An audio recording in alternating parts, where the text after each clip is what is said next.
Hi there, my name's Vince from mymatevince.com, and in this video today it's just going to be a very quick video showing you how you can use motion controls when you're playing Mario Kart 7 on, for example, the Nintendo 2DS or the new Nintendo 3DS XL. Obviously it will work with the Nintendo 2DS XL as well. So for example, if I take this one off sleep mode, you will see at the moment that when I'm playing it, I'm behind the actual kart.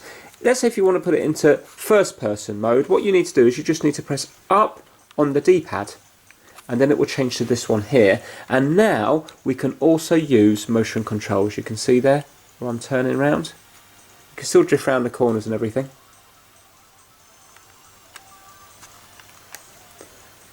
Okay, so that's how you use motion controls. If you want to go back, you just need to hit down, left or right, and then it will go back to normal. And then when you're in this one here, obviously you have to use the analog stick because motion controls do not work. So you just press up on the D-pad and then to cancel, down, left or right. It's exactly the same on this one here as well. So if you look here now, have to use the analog stick. Let me just take it off 3D. And now if you want to use motion controls, you have to press up here and then you can now use motion controls.